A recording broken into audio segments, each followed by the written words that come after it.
E aí pessoal, bom, fiquei devendo esse exemplo aqui para vocês, né, o exemplo 4. A gente teve problemas nas câmeras, nas duas câmeras, né, tanto nessa do rosto quanto na do papel durante a aula, e eu fiquei devendo o exemplo 4 para vocês. Então no exemplo 4 a gente tem um certo sistema, né, esse sistema é de terceira ordem. Perceba que nós temos três estados para descrever o sistema, né, como se o vetor de estados x fosse composto por três estados escalares, que seriam x1, x2 e x3. Esses estados poderiam ser, por exemplo, posição, velocidade e aceleração de uma certa partícula. E nós temos, e nos é dado um modelo matemático na forma do espaço de estados. Percebam que aqui nós temos a nossa matriz dinâmica A, nossa matriz de entrada B e a nossa matriz de saída C, e o sistema está representado naquela forma padrão no espaço de estados. X ponto é igual a x mais BU, y é igual a CX, e aí no caso mais DU, né, sendo que o D é zero. E é solicitado que nós calculemos a representação na forma de uma função de transferência. Isto é, ela é solicitado para que nós obtenhamos um certo g de S, que descreve no domínio da variável de Laplace a relação entre as transformadas de Laplace da saída e da entrada, supondo condições iniciais nulas. E é isso que nós tínhamos começado a fazer no papel e depois nós tínhamos parado. Vale comentar que a representação no espaço de estados é uma forma alternativa à função de transferência para representar a dinâmica de sistemas, e nesse módulo do curso a gente vai aprender tanto a analisar o comportamento de sistemas usando a representação no espaço de estados, quanto a projetar controladores por meio de tal representação. Bom, vamos lá para o papel. Eu deixei o enunciado copiado, né? E, novamente, a ideia toda é obter a representação por meio da função de transferência g de S. Vale comentar que essa representação é única, ou seja, a função de transferência de um sistema é única, enquanto a representação no espaço de estados não é única. Isso ocorre porque nós podemos definir diferentes estados, desde que eles sejam linearmente independentes entre si, etc. E outras propriedades que nós vimos ao longo da aula teórica, e isso pode dar diferentes representações no espaço de estados. Isto é, isso pode dar diferentes matrizes A, B, C e D. Para fazer essa passagem do espaço de estados para a função de transferência, né, State Space to Transfer Function, nós vamos usar aquela equaçãozinha que nós também obtivemos na aula teórica. G de S igual a C vezes S identidade, nesse caso de terceira ordem, isto é, um modelo matemático de terceira ordem, menos A vezes B mais D. Isso aqui é a inversa, né? É C vezes SI menos A menos 1 vezes B mais D.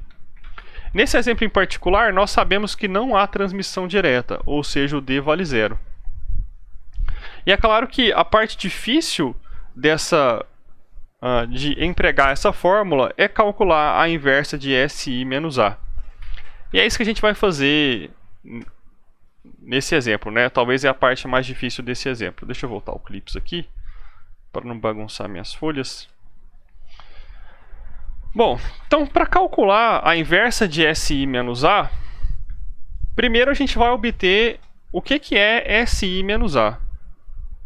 Então, SI menos A é S vezes a identidade de terceira ordem, 1, 0, 0, 0, 1, 0, 0, 0, 1, menos a matriz dinâmica A, que foi dada lá no enunciado, 0, 1, 0, 0, 0, 1, menos 1, menos 2 e menos 3. Realizando essa multiplicação e subtraindo, nós podemos obter que SI menos A, deixa eu manter a notação do 3 aqui embaixo, vai ser dado por S vezes 1 menos 0 dá S, S vezes 0 dá 0, menos 1 dá menos 1, S vezes 0 menos 0 dá 0.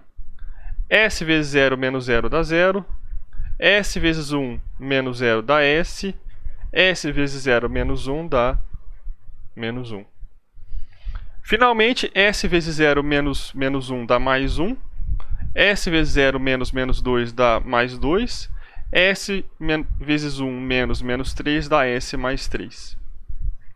Temos, portanto, a matriz SI menos A, e nós queremos inverter essa matriz.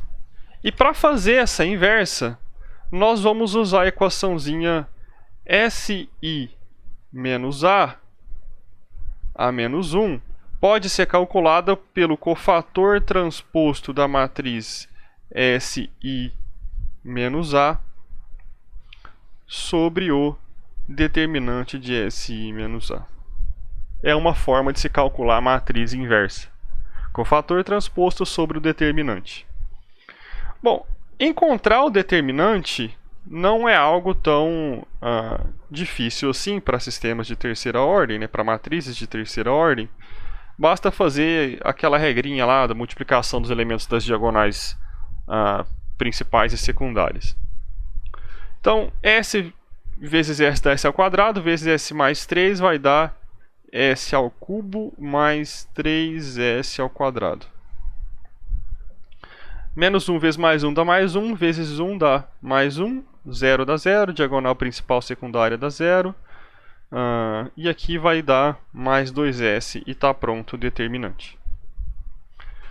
O problema todo é calcular a matriz dos cofatores, porque nós vamos ter que lembrar lá que a matriz dos cofatores ela é calculada usando uma certa regrinha que tem a ver com o determinante do menor principal, né? Mais especificamente, nós vamos falar que a matriz dos cofatores, sem transpor ainda, vai ser dada por certos elementos, né? Então, vão ser 9 elementos, porque a matriz dos cofatores tem a mesma dimensão da matriz original. Então, A11, A12, A13, que significa linha 1, coluna 3, A coluna 2, linha 2, coluna 1, A22, A23, A31, A32 e finalmente A coluna 3, linha 3. Linha 3, coluna 3. Cada elemento desse vai ser dado por a gente obtém por uma certa regrinha.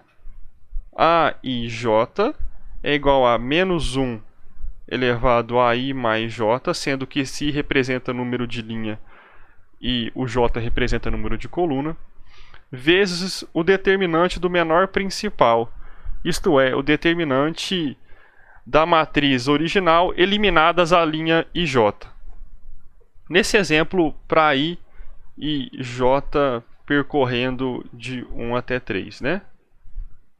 Na verdade, acho que ficaria mais preciso se eu usasse chaves nesse conjunto aqui, né? Mas, perdão pelo abuso matemático, né? Deixa eu tentar corrigir aqui.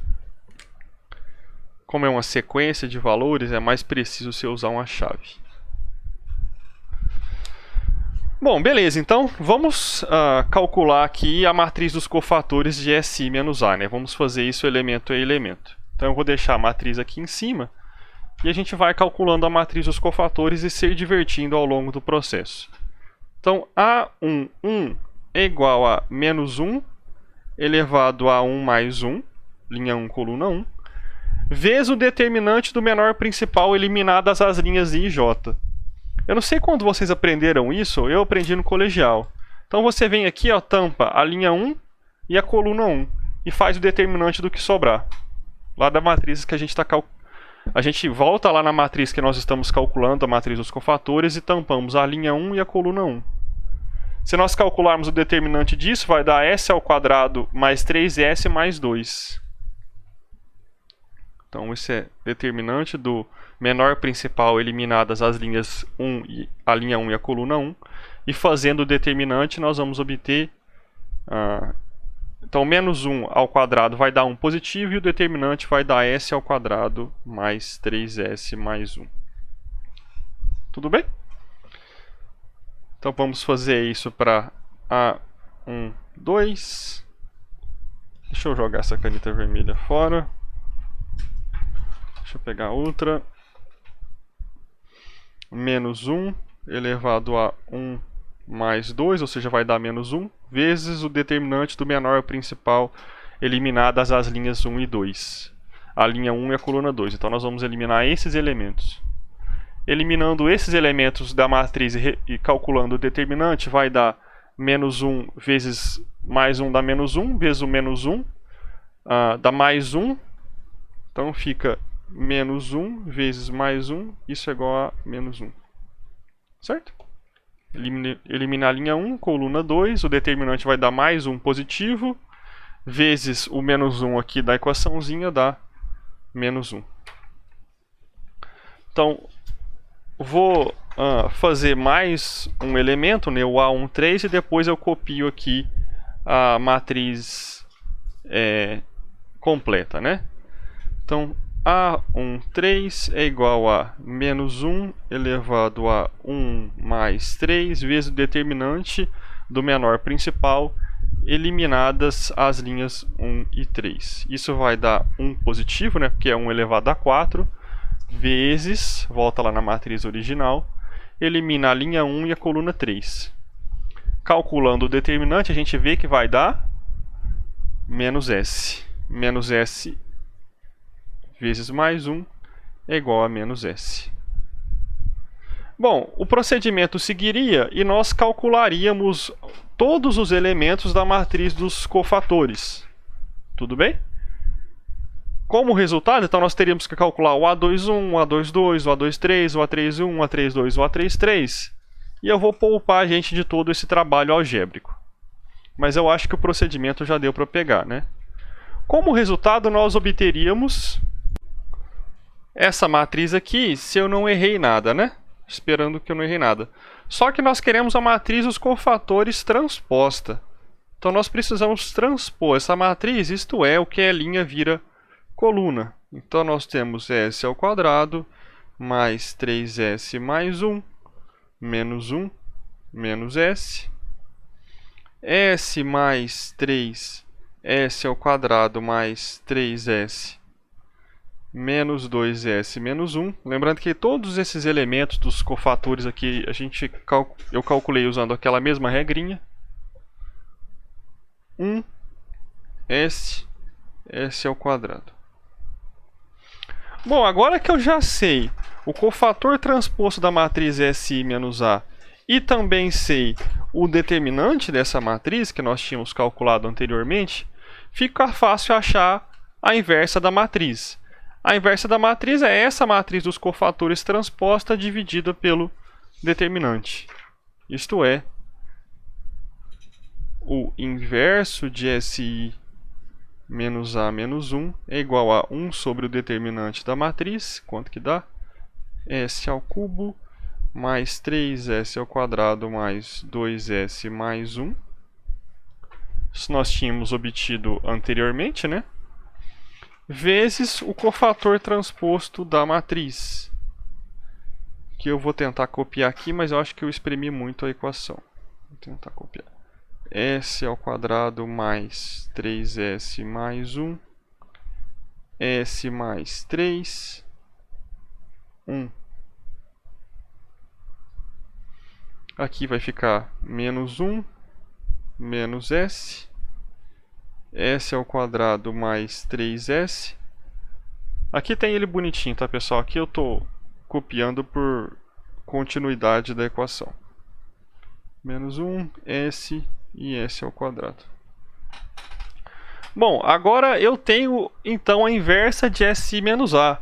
Mas nós vamos usar essa inversa para calcular a função de transferência g de S. Então, nesse caso, em particular, o g de S vai ser igual à matriz C que foi dada no enunciado. 1, 0 e 0. Vezes a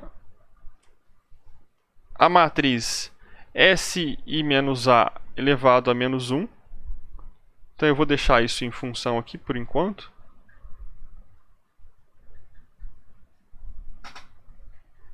vezes a matriz B, que também está dada lá no enunciado. 10, 0 e 0. Bom, eu posso tirar esse polinômio aqui da multiplicação, porque no fundo ele é um polinômio e não vai influenciar na multiplicação das matrizes. Então, por questão de brevidade, né, para caber na folha, eu vou chamar esse polinômio 1 sobre o determinante de SI menos A de alfa, só por questões de brevidade. Então, nós podemos escrever que o G de S é igual a alfa, que é 1 sobre o determinante, vezes a matriz C, que é 1, 0 e 0, vezes a matriz dos cofatores transposta, que é S ao quadrado mais 3S mais 1, S mais 3, 1, menos 1, menos S, S ao quadrado mais 3S, menos 2S, menos 1, S e S ao quadrado. Vezes a matriz B, que é 10, 0 e 0. Quando nós multiplicarmos essa matriz 1, 0 e 0 pela matriz dos cofatores transposta, a segunda e a terceira linha vão ser multiplicadas sempre por 0. E o que vai sobrar é simplesmente a primeira linha. Isto é, se eu fizer 1, 0 e 0 vezes a primeira coluna, que é S ao quadrado mais 3S mais 1 menos S menos 0, tanto menos 1 quanto menos S vão ser multiplicados por 0, e o que vai sobrar vai ser só o primeiro elemento da primeira linha. Se eu repetir a mesma analogia para as próximas colunas, a multiplicação pelo vetor 1, 0 e 0 vai selecionar a primeira coluna da matriz dos cofatores. Tudo bem? Então, se eu fizer 1, 0 e 0 vezes a matriz transposta dos cofatores, vai sobrar simplesmente a primeira linha. Isto é, G de S é igual a alfa vezes a primeira linha da matriz dos cofatores transposta, que é S ao quadrado mais 3S mais 1, mais, S mais 3 e 1, vezes 10, 0 e 0. Quando eu multiplicar esse vetor linha por esse vetor coluna, só vai sobrar o primeiro elemento aqui da primeira coluna. Isto é, G de S é igual a 10 vezes S ao quadrado mais 3S mais 1 sobre o determinante, né? Perceba que agora eu tirei o termo alfa, então é sobre o determinante que é S, que é S ao cubo mais 3S ao quadrado mais 2S mais 1. Então, essa função de transferência, 10 vezes S ao quadrado mais 3S mais 1, representa aquele sistema no espaço de estados original, que é esse sistema que está mostrado aqui. Então, são duas formas de se representar o mesmo sistema. Ou na forma do espaço de estados, que é uma forma em função de uma equação diferencial de primeira ordem, contudo ela é matricial, ou na forma da função de transferência, que é uma forma de representação única, contudo nós estamos no domínio complexo, no domínio da variável de Laplace, né? Bom, antes de encerrar esse vídeo, eu só vou mostrar que os autovalores da matriz A são iguais às raízes do denominador. Eu vou fazer isso lá no MATLAB por questões de brevidade, né? Então vamos lá, eu vou digitar aqui a matriz A, 0, 1, 0, 0, 0, 1, menos 1, menos 2 e menos 3. Se eu der um AIG A, o MATLAB retorna para a gente os autovalores dessa matriz, que nós vimos que são os polos do sistema. Agora, se eu calcular as raízes do denominador da função de transferência de malha aberta, isto é, as raízes do denominador de G de S, eu posso usar o comando roots de 1, 3, 2 e 1, e esses números são os coeficientes do polinômio do denominador. 1 vezes S mais 3, 3 vezes S mais 2, 2 vezes S, mais 1 vezes S mais elevado a 0. Se eu fizer essa continha, eu vou ver que as raízes do polinômio da função de transferência de malha aberta Isto é, os polos da função de transferência são numericamente iguais aos autovalores da matriz A, como nós também tínhamos visto lá no curso teórico. Fechou, pessoal? Tinha ficado devendo isso para vocês, desculpem o problema técnico. Como eu brinquei lá, né, em todos esses anos nessa indústria vital, foi a primeira vez que me aconteceu das duas câmeras falharem ao mesmo tempo, mas a gente seguiu um pouquinho com a aula, mas eu tinha ficado devendo essa resolução para vocês. Fechou? Qualquer dúvida me procurem. Até mais.